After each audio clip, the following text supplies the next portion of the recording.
સમાચાર વિસ્તારથી જોઈએ તો કીર્તિ પટેલને લઈને પોલીસ જૂનાગઢ પહોંચી ગઈ છે। રાજસ્થાનથી ધરપકડ કરીને કીર્તિ પટેલને જૂનાગઢ લાવવામાં આવી છે। રાજસ્થાનના ઉદયપુરથી કીર્તિ પટેલની ધરપકડ થઈ છે। જૂનાગઢમાં કીર્તિ પટેલ સામે 3 ગુના નોંધાયેલા છે। હજુ પણ 4 આરોપીઓની શોધખોળ ચાલી રહી છે। કીર્તિ પટેલના 5 દિવસના રિમાન્ડ પણ માંગવામાં આવશે। તો કીર્તિ પટેલની આખરે ધરપકડ થઈ ગઈ છે। જૂનાગઢ પોલીસ તેને શોધી રહી હતી। 7 દિવસમાં કીર્તિ પટેલ સામે અલગ અલગ 3 ગુના નોંધાયા છે। રાજસ્થાનના ઉદયપુરથી કીર્તિ પટેલ ઝડપાઈ ગઈ છે। તેને સિવિલ હોસ્પિટલમાં ચેકઅપ માટે પણ લઈ જવામાં આવી હતી।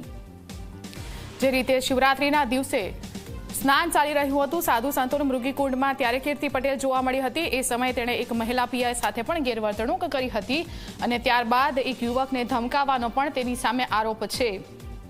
અને આ તમામ બાબતે ફરિયાદ થયા બાદ પોલીસ કીર્તિ પટેલની શોધખોળ કરી રહી હતી। 3 ગુના 7 જ દિવસમાં, માત્ર 7 દિવસમાં કીર્તિ પટેલ સામે 3 ગુના નોંધાયા છે।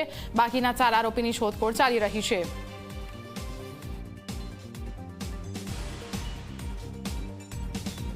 તારીખ 21/2/26 રોજ જૂનાગઢ તાલુકા પોલીસ સ્ટેશન ખાતે ખંડણી માંગવી, ખોટા કેસમાં ફરિયાદીને ફિટ કરી દેવા અને જાનથી મારી નાખવાની ધમકી અંગેનો ગુનો દાખલ કરવામાં આવેલ છે।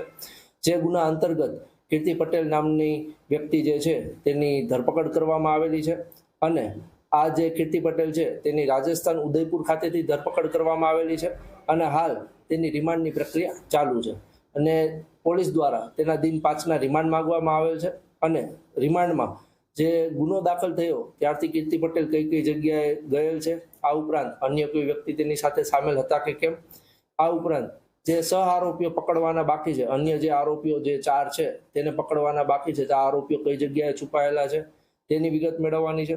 આ ઉપરાંત જે 20 લાખની ખંડણી માંગેલી હતી તો તે પૈકી ફરિયાદીએ કોઈ રકમ આપેલ છે કે કેમ, અને આ બાબતની સઘન તપાસ માટે દિન 5ના રિમાન્ડ માંગવામાં આવેલ છે।